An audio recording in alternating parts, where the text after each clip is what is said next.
रिया जी। राधे राधे महाराज जी। महाराज जी, भगवान से अपना संबंध कैसे पहचाने? गुरु कृपा से। गुरु कृपा से ही संबंध का प्रादुर्भाव होता है। जैसे हम भगवान के दास हैं, हम भगवान के सखा हैं, ये गोपी भाव, ये सहचरी भाव, ये जो भाव संबंध है ये गुरु कृपा से प्राप्त होता है, आचार्य परंपरा से प्राप्त होता है। हम जिन आचार्य की शरण में होते हैं, वो जो मंत्र और उपासना देते हैं, उसी से संबंध प्रकाशित होता है, सिद्ध संबंध। हम भगवान के सखा है तो सिद्ध सखा रूप का अनुभव होता है। हम भगवान के दास हैं तो वैसे ही अनुभव होता है। हम भगवान की प्रिया हैं तो वैसे ही अनुभव होता है। हम उनकी सहचरी है तो वैसे ही अनुभव होता है। ये गुरु कृपा से होता है, आचार्य कृपा से होता है, स्वयं से नहीं, स्वयं सिद्ध नहीं हो सकता। बिना आचार्य और गुरु कृपा के कोई इस मार्ग में सिद्धि नहीं प्राप्त कर सकता। और सिद्धि है भाव की प्राप्ति। भाव प्राप्त हो गया, बस उसी भाव में वो डूबा रहता है। तो भाव ही रस का रसास्वादन कराता है। और उसके हमारे यहाँ शांत भाव, दास्य भाव, सख्य भाव, वात्सल्य भाव, कांता भाव, सहचरी भाव, ये भाव है जो आचार्य प्रदत्त होते हैं। उनके द्वारा जो मंत्र मिलता है, उपासना मिलती है, उसी से भाव की पूर्ति होती है। हम स्वयं से संबंध भगवान से स्थापित करके सिद्ध नहीं हो सकते। आचार्य कृपा से हमारा भाव सिद्ध होता है। जो आचार्य मंत्र देते हैं, गुरु मंत्र देते हैं, उसी से हमारा भाव देह बनता है और उसी से हमारा भाव सिद्ध होता है। कृष्णा गोयल जी।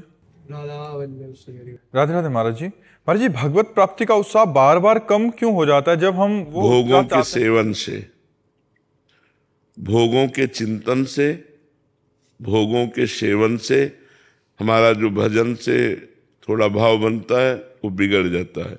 यदि हम अधर्म आचरण ना करें, गंदे भोगों को ना भोगें, तो हमारा भाव बढ़ता चला जाएगा।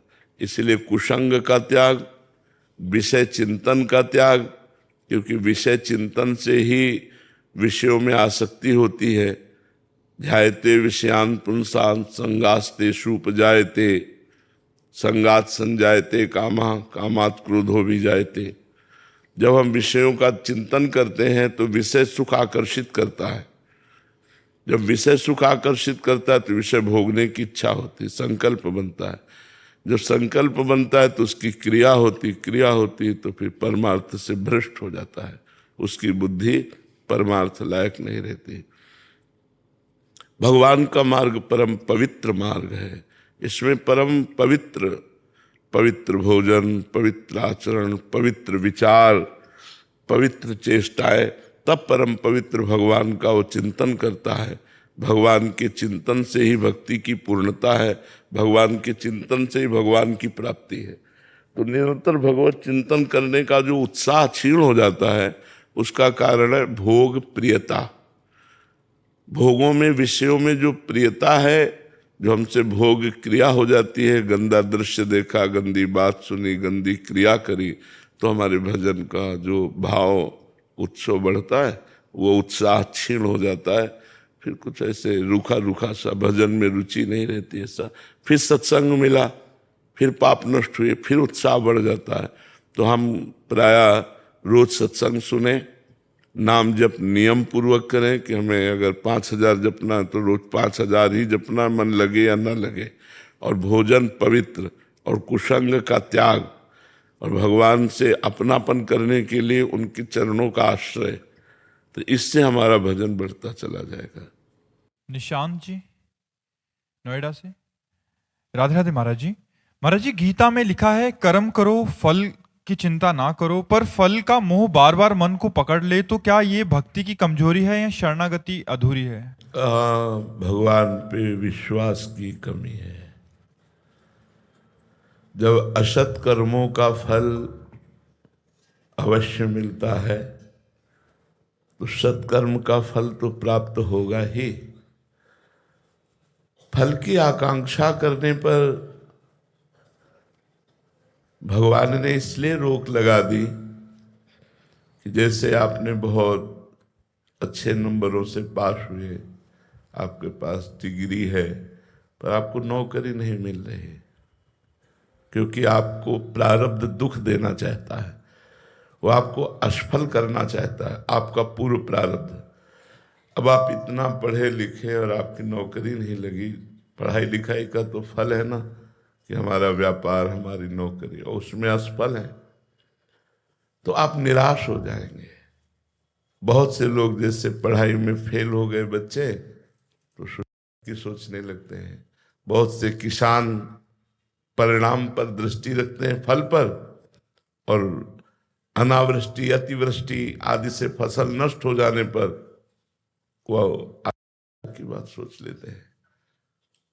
बहुत से ऐसे परिणाम हैं जिनमें हम पहले से निश्चित कर लेते हैं, व्यापार या खेल या किसी विषय में, तो परिणाम के लिए भगवान आदेश करते हैं, सुख दुखे समय कृत्वा लाभा लाभो जया जयो।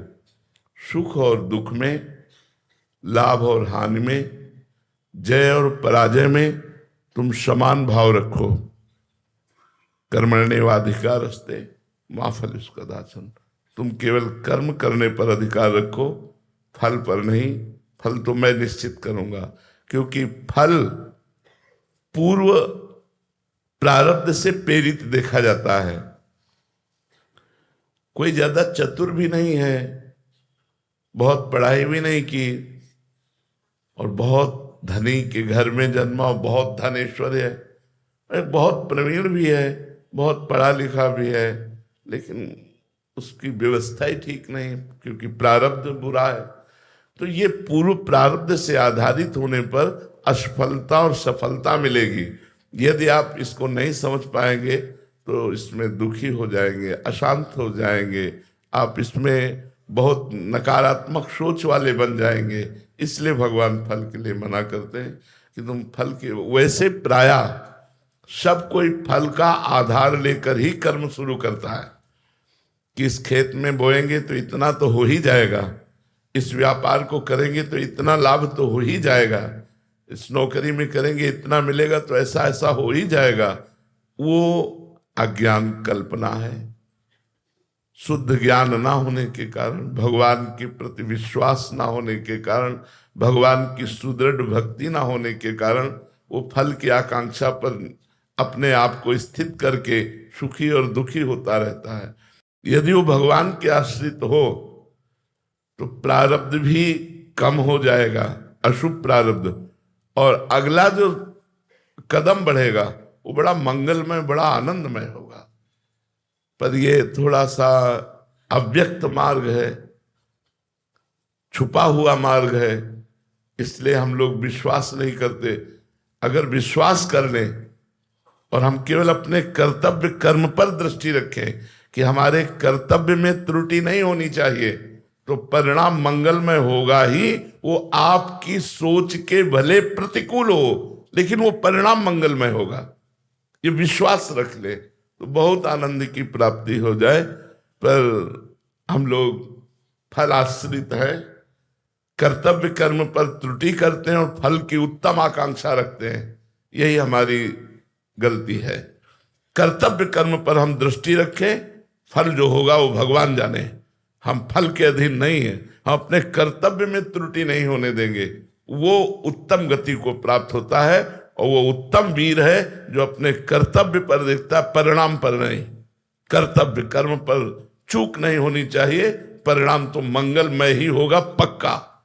जब गलत कर्मों का फल मिलता है तो सत्य कर्म का फल क्यों लोप हो जाएगा? वो जरूर मिलेगा, हमें उसमें निश्चिंत रहना चाहिए। पर प्रारब्ध के वशीभूत होने के कारण आपको अपनी क्रिया का उल्टा फल दिखाई दे सकता है, इसलिए आपकी अश्रद्धा और नकारात्मक सोच बन सकती है। तो अश्रद्धा और नकारात्मक सोच न बने, इसलिए भगवान ने ऐसा आदेश किया है। रेखा सिन्हा जी पटना से, राधे राधे महाराज जी।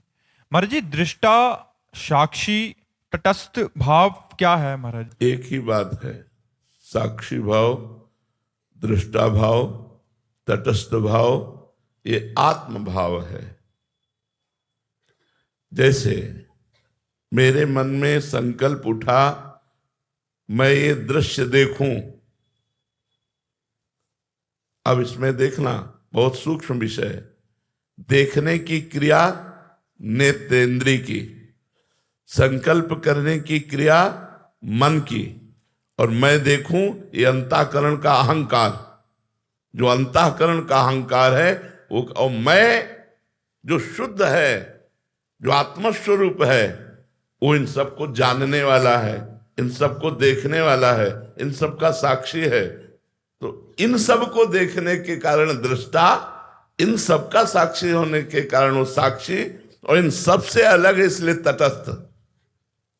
वो है आत्मस्वरूप। जब तक आत्मस्वरूप का ज्ञान नहीं होगा तब तक मैं ही करता और भोगता रहता है। अहंकार विमूढ़ात्मा करता हमिति मन्यते, मैंने ये किया, मैं ये करूंगा, मैं ये कर सकता हूं, मैंने ये भोगा, मैं ये भोगूंगा, मैं ये भोग सकता हूं, ये विचार बने रहते हैं अज्ञान के कारण। जब साक्षी भाव या दृष्टा भाव आएगा तो उसे आत्म भाव कहते हैं। वो ज्ञानी महापुरुष मोक्ष की तरफ चल पड़ता है, जो दृष्टा भाव में होता है, साक्षी भाव में होता है, तटस्थ भाव में होता है। समझ पा रहे हैं आप? हम लोग अपनी मन और इंद्रियों के गुलाम हैं, दृष्टा नहीं है। मैंने आज खाया, खाने का विषय रसेंद्री का है, संकल्प बनाने वाला मन, और मैंने आज खाया ये अनुभव अहंकार कर रहा है, मैं उसको देख रहा हूं मैंने कब खाया। तो जब ये ज्ञान हो जाता है तब वो मुक्त हो जाता है। पर ये बातों से नहीं होता। प्यास लगेगी तो प्राणों को, लेकिन हम क्या बोलते हैं, मैं बहुत प्यासा हूं, तो उस समय दृष्टा भाव रहेगा, उस समय प्यास में तदात्म भाव रहेगा, उस समय दृष्टा भाव रहेगा। मैं बहुत भूखा हूं, पीड़ा हो रही, मुझे बहुत दर्द हो रहा है, मैं दृष्टा भाव में रह पाऊंगा, उसी में चला जाऊंगा, जबकि मैं इसका दृष्टा हूं, दर्द का भोगता नहीं हूं। अब ये शुद्ध ज्ञान बिना साधना के नहीं हो सकता। जब गुरु चरणों का आश्रय लेकर साधना की जाती है, हृदय पवित्र होता है, तब जाकर के बोध होता है। ये बोध हुआ तो मोक्ष के नजदीक